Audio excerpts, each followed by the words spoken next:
안녕하세요, 유수연입니다. 자, 오늘의 사연 한번 읽어볼게요. 자, 시간 관리 팁.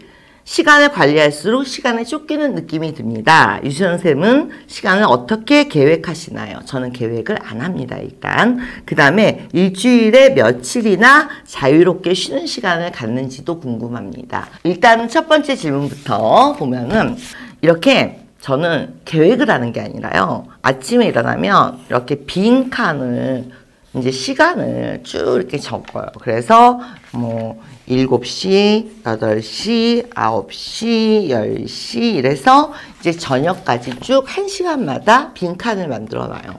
그리고 자, 과거형이에요.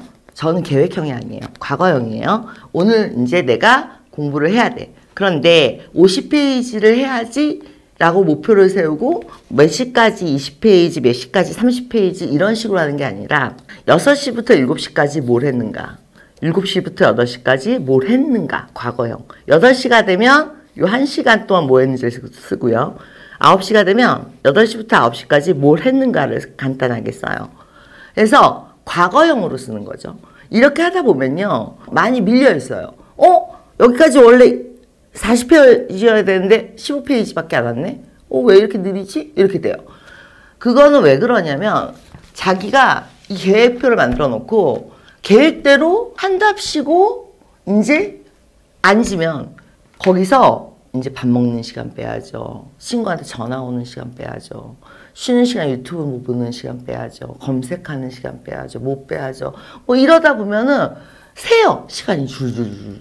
근데 그 줄줄줄 새는 시간이 뭐였는지를 본인이 의식을 못해요. 그냥 내가 시간을 쫓기는 거야. 그때부터는 나 왜 이것밖에 못했지? 왠지를 몰라요. 그렇기 때문에 이거를 과거형으로 써놓으면 내가 이렇게 쓸데없이 시간을 많이 보내고 있구나. 이게 이제 아침 7시부터 시작이 돼서 보면 한두 시쯤 되면 정신이 번쩍 들어요. 왜? 내가 지금 4시간 동안 한 게 이거밖에 없고 그 다음에 뭘로 시간을 거의 다 보냈네? 그러면서 나를 이렇게 좀 긴장하게 되는 요소, 장치죠, 이게. 그러면서 시간이 4시쯤 되면 더 절박해지고, 그리고 이제 9시쯤 되면 목표량을 이뤄야 되니까 일절 다른 걸 안 하고 그것만 하게 되죠. 근데 그게 아니라 계획을 세워놓고 계획이 밀리기 시작하면 이거 밀리네. 모르겠다. 내일 하지 뭐. 이런 식이 돼요. 왜 못했는지에 대한 이유 분석이 안 나오는 거예요. 그러니까 시간에 쫓기는 사람들은 그 시간을 가장 흐트로 쓰는 사람들이 시간에 쫓겨요. 근데 자기가 흐트로 쓰고 있다. 여기저기서 흐트러뜨리면서 쓰고 있다는 걸 의식을 못하는 사람들. 이런 사람들이 관리가 안 되고 오히려 가장 시간에 쫓겨요. 보면은 뭐 전화도 해야 되고 뭣도 해야 되고 인터넷 검색도 해야 되고 기사도 읽어야 되고 밥도 먹어야 되고 뭐 친구랑 통화도 해야 되고 인스타도 들어가 봐야 되고 뭐 이러면서 산만하게 구는 분들이 바쁘긴 굉장히 바쁘죠. 그런데 시간은 항상 없고 그래서 뭔가 해놓은 게 없고 그래서 시간은 계획하는 게 아니라 이거는 시간은 내가 쓴 거를 흔적을 보면서 이제 분석을 하면서 나의 단점, 내가 이제 얼마나 속도를 더 낼 수 있고 긴장을 얼마나 더 할 수 있고 그런 것들을 계속 쪼이면서 시간 관리를 해주셔야 된다는 거죠. 가지치기를 좀 하면서 이런 거는 내 일정에서 빼야 돼. 이 쓸데없는 건 이런 거는 어떤 거는 제거해야 돼. 이런 식으로. 그래서 하루를 분석하고 다음날 일어나면 똑같은 실수를 반복하지 않도록 시간을 좀 더 타이트하게 쓰게. 이렇게 저는 과거형으로 계획을 해요. 미래형으로 계획을 하는 편이 아니고. 그 다음에 일주일에 며칠을 쉬느냐. 저는 누가 이런 말을 했는데 어떤 명언 중에 이런 말이 있어요. 휴식은 일을 돌아가면서 하는 것이 가장 좋은 휴식이다. 라는 말을 한 사람이 있는데 자, 저는 그 말이 너무 맞다고 생각해요. 왜 그러냐면 책을 쓸 때는요. 책을 쓰는 거에 집중해요. 쭉 이제 뭐 한 열흘, 2주, 3주 그러다가 너무 지치면 또 강의에 한 달, 2달 이렇게 집중을 해요. 그러다 또 너무 지치면 이제 뭐 유튜브 촬영에 집중을 또 원고를 미리 써본다든지 아니면은 토익 책 말고 에세이를 또 준비하는 거에 몰입을 해본다든지 그러면 실증이 날 틈이 없어요. 일을 돌아가면서 이렇게 쉬기 때문에 휴식이죠. 일종의 돌아가면서 일을 하는 것 자체가.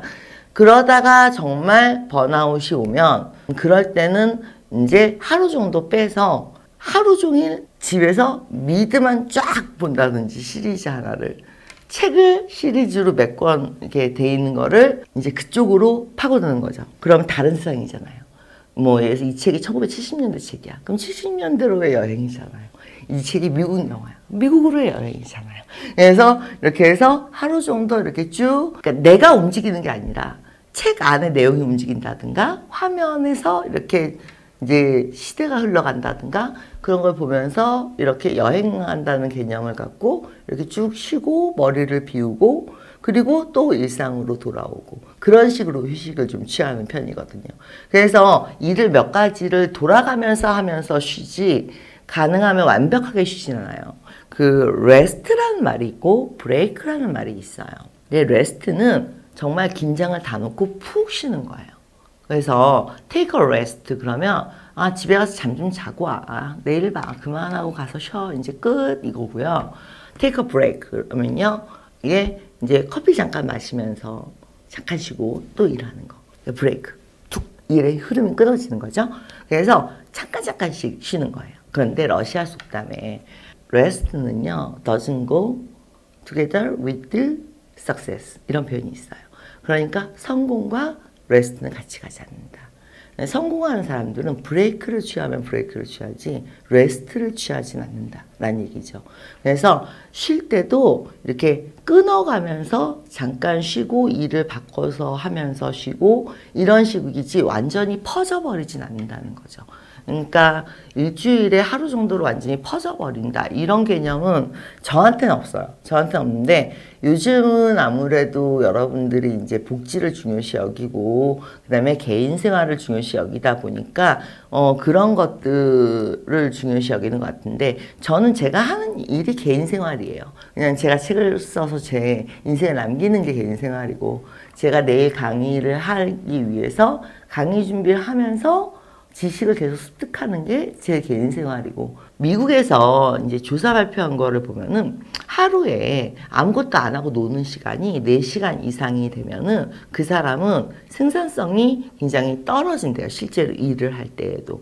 그래서 하루에 쉬는 시간은 4시간 정도가 적당하다. 일을 하고 잠을 자고 식사하고 뭐 하고 하는 시간들 포함해서 20시간. 그리고 4시간 정도가 내 자유시간. 요 정도가 적당하다라는 뭐 분석도 있고 그런데 저는 하여튼 브레이크를 휴식이라고 보지 레스트를 휴식이라고 보지 않기 때문에 일정 시간 이상 이렇게 쉬게 되면은 쉬고 나서 재충전이 돼야 되는데 쉬고 나서 무기력함, 나태함이 오기 때문에 저는 일정 시간을 이상을 쉬는 거를 별로 좋아하지 않고 며칠을 이렇게 빼고 막 퍼져버리고 이러면은 그러면 그 다음으로 일상으로 복귀하기가 굉장히 힘들더라고요. 그래서 가능한 한 쉬는 일주일에 몇 번 쉰다 이런 개념은 안 갖고 있는 편인데 세대가 바뀌어서 여러분들은 어떨지 모르겠습니다.